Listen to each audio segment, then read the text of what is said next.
నమస్కారం. Welcome to our channel. నేను మీ పద్మావతి.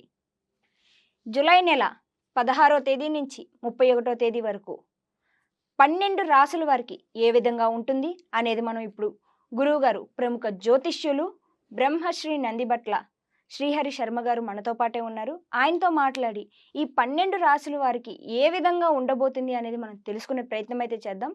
నమస్కారం గురువుగారు. గురువుగారు 16వ తేదీ నుంచి 31వ తేదీ వరకు మిథున రాశి వారికి ఏ విధంగా ఉండబోతుంది, ఏ విధంగా ఏ పరిహారాలు చేయడం వల్ల మిథున రాశి వారికి కలిసొచ్చే అవకాశాలు కనిపిస్తున్నాయో వివరించండి. మిథున రాశి వారికి ఈ నెల 16 నుంచి 31వ తారీఖు వరకు ఏ విధంగా ఉండబోతుందో తెలుసుకునే ముందు మనం ఈ యొక్క గ్రహ సంచారం ఏ విధంగా ఉందో తెలుసుకుందాం. మిథున రాశి వారికి ద్వితీయ స్థానం ముందు రవి, బుధ, శుక్రులు, అలాగే వ్యయ స్థానం ముందు కుజ, గురువులు, దశమంలో రాహువు మరియు నవమందు శని వక్రీకరించి చతుర్థమందు కేతు యొక్క స్థితి పొంది ఉండడం. వెరసి చూసుకున్నట్లయితే ప్రధానంగా ఈ యొక్క మిథున రాశి వారికి గ్రహ సంచారం అనుకూలంగా ఉన్నప్పటికీ కొన్ని గ్రహాల యొక్క ప్రభావం వల్ల కొన్ని ప్రతికూలతలు ఏర్పడే అవకాశాలు ఎక్కువగా గోచరమవుతున్నాయని చెప్పవచ్చు. ముఖ్యంగా విద్యార్థులకి మీరు ఏ యొక్క కళాశాలలో మీరు స్థానం సంపాదించుకుంటారనుకున్నారో ఆ విధంగా మీకు స్థానము లభిస్తుందని చెప్పవచ్చు. ముఖ్యంగా వివాహం కానటువంటి అబ్బాయిలకి అమ్మాయిలకి వివాహ సంబంధాలు కుదిరే అవకాశాలు ఈ యొక్క ద్వితీయార్థం జూలై నెలలో గోచరమవుతుందని చెప్పవచ్చు. అయితే ముఖ్యంగా మీ యొక్క పిత్రార్జితం కానీ లేకపోతే కొన్ని సంవత్సరాల నుంచి నడుస్తున్నటువంటి న్యాయవాద విషయాల్లో మీకు కొంత ఇబ్బందికర పరిస్థితులు, అసౌకర్యంగా ఏర్పడే పరిస్థితులు గోచరమవుతున్నాయని చెప్పవచ్చు. అయితే ఏ పని చేసినప్పటికీ కూడాను ఒకే పనికి ఎక్కువ మార్లు పనిచేసేటువంటి స్థితిగతులు ఈ యొక్క మిథున రాశి వారికి గోచరమవుతుందని చెప్పవచ్చు. ముఖ్యంగా వ్యాపారస్తులకి, అలాగే కుల వృత్తులు, చేతి వృత్తుల్లో ఉన్నటువంటి వారికి, రోడ్డు మీద వ్యాపారం చేసుకునే వ్యాపారస్తులకి ఈ యొక్క ద్వితీయార్థము ఆశాజనకంగా ఉంటుందని చెప్పవచ్చు. అయితే ప్రధానంగా ఎంతటి వ్యక్తులకైనా కానీ మానవుడికి ఆర్థికపరమైనటువంటి సమస్యలే 70% దాకా ఉంటాయి. కాబట్టి దీన్ని దృష్టిలో పెట్టుకొని ఈ యొక్క మిథున రాశి వారికి 16వ తారీఖు నుంచి 31వ తారీఖు వరకు, అలాగే ఏ విధంగా మంచి జరుగుతుంది, ఏ విధంగా చెడు జరుగుతుంది అనేటువంటి విషయాన్ని మనం కూలంకషంగా ధనపరంగా మనం తెలియజేసుకుందాం. గమనించుకున్నట్లయితే ఈ యొక్క మిథున రాశి వారికి 16వ తారీఖు రోజున మరియు 17, 18వ తారీఖు రోజున విశేషమైనటువంటి ధనప్రాప్తి గోచరమవుతుంది. అనుకున్నటువంటి సమయంలో అనుకున్నటువంటి విధంగా మీకు లోన్ శాంక్షన్ కావడం కానీ, లేకపోతే మీరు యొక్క సమస్యలకి మీకు ఎక్కడైనా కానీ డబ్బు మీకు అప్పుగా దొరకడం కానీ, లేకపోతే మీకు రావాల్సినటువంటి సొమ్ము వసూలు కావడం కానీ జరిగేటువంటి అవకాశాలు గోచరమవుతున్నాయని చెప్పొచ్చు. ఇక ముఖ్యంగా 19, 20, 21వ తారీఖుల్లో జాగ్రత్తలు పాటించండి. ఈ 19, 20, 21 తేదీల్లో మీకు ప్రధానంగా అధిక ధన వ్యయం అయ్యేటువంటి అవకాశాలు ఎక్కువగా కనబడుతున్నాయి. కావున జాగ్రత్తలు పాటించండి.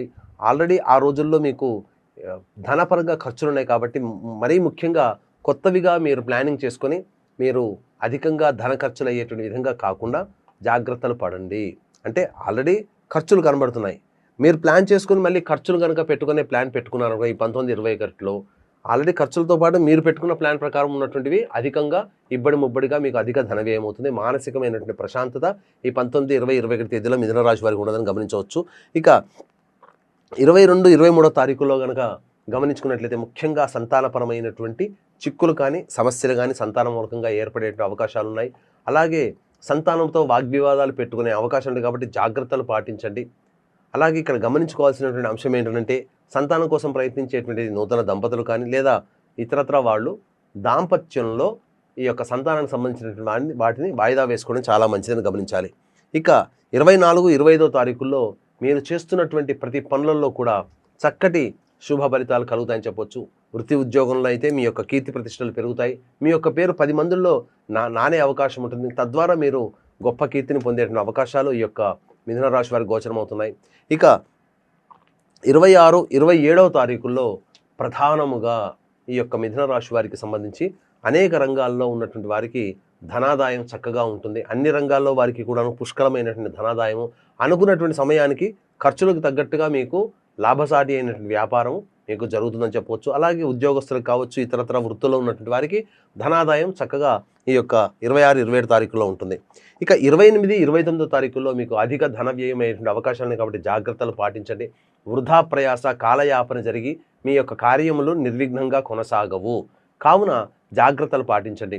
ఈ యొక్క 28, 29వ తారీఖుల్లో కూడా ధన వ్యయం ఉంది కాబట్టి మీ ప్లాన్లో ఈ 28, 29 తారీఖుల్లో ఖర్చులు కనుక ఉన్నట్లయితే వాటిని వాయిదా వేసుకోవడమే మంచిదని గమనించాలి.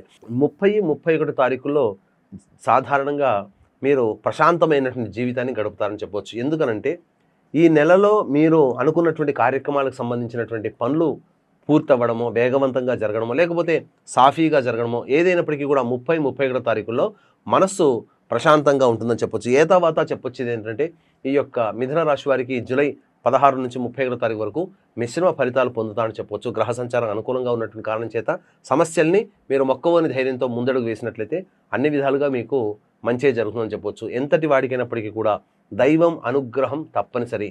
దైవానుగ్రహం లేకపోతే ఎవ్వరు కూడా విజయాల్ని సాధించలేరు, ఎంత గొప్పగా గ్రహాలు అనుకూలంగా ఉన్నా. కాబట్టి దీనిని దృష్టిలో పెట్టుకొని మా పీఠం ఆధ్వర్యంలో ఈ నెల 21వ తారీఖు రోజున గురు పౌర్ణమి సందర్భంగా శ్రీకాళహస్తి క్షేత్రంలో రాహుకేతు పూజ, మరియు విద్యార్థుల కోసం సరస్వతి దక్షిణామూర్తి హోమాలు, మరియు మిథున రాశి వారికి సంబంధించి ఈ యొక్క యోగ శని ప్రభావం కావున వృషభ, మిథున, కర్కాటక, సింహతుల, వృశ్చిక, మకర, కుంభ, మీన రాశిలో జన్మించిన వారికి శనిదోష నివారణ హోమాలు, ముఖ్యంగా విద్య, ఉద్యోగం, వివాహం, అనారోగ్యం, దాంపత్య సమస్యల నివారణకి 18 రకాల హోమాలు కేవలం 1500 రూపాయల రుసుముతో ఈ యొక్క కార్యక్రమాలు చేయించడం జరుగుతుంది. అలాగే సంవత్సరం పొడుగుతా ఒక్కొక్క క్షేత్రంలో ఒక్కొక్క విధానంగా ఈ యొక్క కార్యక్రమాలు మేము చేయిస్తున్నాం. కాబట్టి సంవత్సరం మొత్తం కూడాను కార్యక్రమం నమోదు చేసుకోదలిస్తే కూడా నమోదు చేసుకోవచ్చు. కార్యక్రమ తదనంతరం కాంటాక్ట్ చేసి పూర్తి వివరాలు తెలుసుకోవచ్చు.